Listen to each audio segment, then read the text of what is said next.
Since the late 18th century, scholars and policymakers have sought to understand and guide the production, consumption, and distribution of goods and services, and how theories of markets, money, and the state have developed. Economics, in its broadest sense, is the study of how goods, products or raw materials, and services, human effort or ingenuity, are produced, distributed, and consumed. It analyzes how resources and labor are allocated across individuals, groups, and nations, and seeks to explain why some countries or communities are resource rich while others are resource poor, and how the means of production and distribution determine who consumes and who does not. Against this background, economic theory over the past few centuries has been shaped by distinct schools of thought that have responded, in their own ways, to the evolving challenges of industrialization, globalization, financial instability, and social change. The modern discipline of economics finds its early foundation in the classical political economy of the late 18th to mid-19th century. In 1776, Adam Smith's Wealth of Nations laid the groundwork for what would become modern economics. Smith challenged the mercantilist belief that national wealth derived primarily from stockpiling precious metals. Instead, he argued that a nation's true wealth arises from the labor, specialization, and productive capacity of its people. His analysis of the invisible hand suggested that individuals pursuing their own self-interest within competitive markets unintentionally promote societal welfare, a foundational idea that helped define laissez-faire economic thought. Smith's division of labor, theory of value, and explanation of market coordination established the core analytical tools of classical economics. Building upon Smith, David Ricardo expanded the classical framework through his theory of comparative advantage. Ricardo demonstrated mathematically that even when one nation is more efficient at producing every good, mutual gains from trade still arise if each nation specializes in the goods it can produce at the lowest opportunity cost. This insight revolutionized international trade theory and remains central to debates about globalization. Thomas Robert Malthus contributed another pillar of classical analysis by exploring the tension between population growth and resource availability. His essay on the principle of population argued that unchecked population increases could outstrip food supply, creating cycles of scarcity, a concern that influenced early development theory and environmental economics. John Stuart Mill then refined classical thought by addressing the distribution of income, the role of social institutions, and the distinction between the laws governing production, which he saw as fixed, and those governing distribution, which he believed society could shape. Mill's synthesis of economic analysis and moral philosophy widened the scope of economics beyond pure market mechanics. By the late 19th century, a major transformation occurred with the marginalist or neoclassical revolution. Beginning in the 1870s, economists sought to resolve limitations of the classical labor value theory by emphasizing the subjective nature of value.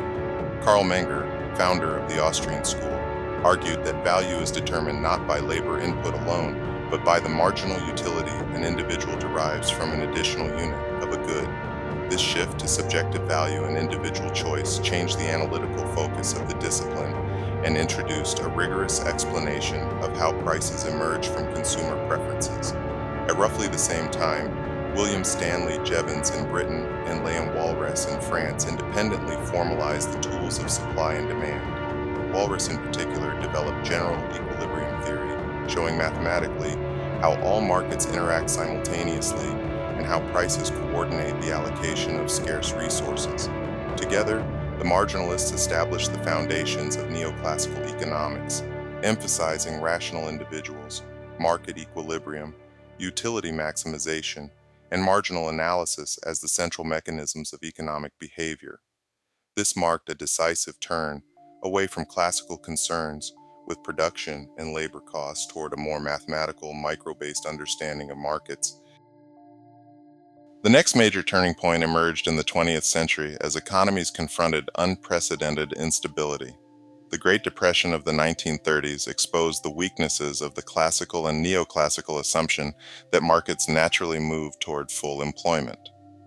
In 1936, John Maynard Keynes published The General Theory of Employment, Interest, and Money, arguing that economies could become trapped in prolonged periods of unemployment due to inadequate aggregate demand, total spending by households, firms, and governments. Keynes showed that when private investment collapses, governments must counteract the downturn through fiscal stimulus, public works, and monetary intervention. He reframed macroeconomics as the study of fluctuations, uncertainty, and the crucial role of government stabilization. After World War II, these insights merged with neoclassical principles to form the neoclassical synthesis, which held that markets function efficiently in the long run, but require government intervention in the short run to smooth business cycles. This synthesis formed the backbone of mid-20th century economic policy. The 1970s, however, brought new challenges. Stagflation, high inflation combined with high unemployment, defied the predictions of Keynesian models, prompting a search for alternative frameworks. Milton Friedman and other monetarists argued that controlling the money supply was the key to managing inflation, and that excessive government intervention caused more instability than it solved.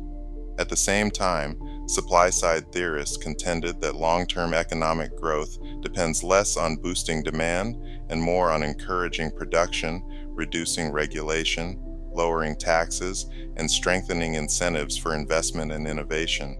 These approaches reshaped policy debates, influencing major reforms in the United States, United Kingdom, and beyond. From the 1980s onward, economics grew increasingly pluralistic. Behavioral economics challenged the assumption of fully rational agents by incorporating insights from psychology, showing that biases, heuristics, and emotions shape real-world decision-making.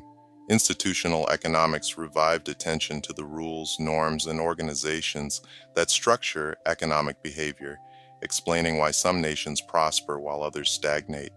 Ecological and development economics pushed the discipline to grapple with sustainability, inequality, and global interdependence.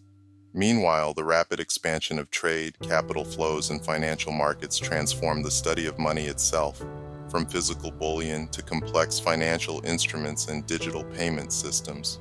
Today, mainstream economic theory largely rests on the neoclassical/new Keynesian synthesis, but with growing openness to alternative approaches that better reflect human behavior and global complexity. Money is understood not simply as a physical asset, but as a medium of exchange, store of value, and unit of account embedded in institutional and technological systems. Trade is viewed not as a zero-sum struggle for bullion, but as a process capable of generating mutual gains through comparative advantage, though not without distributional and political consequences. And the state has come to be seen as a dynamic actor, sometimes regulator, sometimes partner, sometimes stimulator, sometimes creator of markets and institutions. This intellectual evolution, from the mercantilist focus on bullion and national surpluses through classical political economy, marginalist and neoclassical formalism, Keynesian macroeconomics, and the diverse schools of modern thought, illuminates how economists and policymakers have long grappled with enduring questions of production, consumption, distribution, money, and state involvement. By understanding this lineage, one gains a deeper grasp of how economic ideas have developed, why they continue to evolve, and how contemporary debates, from trade wars and tariffs to inflation, inequality, and central banking, remain rooted in centuries-old efforts to understand the forces shaping markets and societies.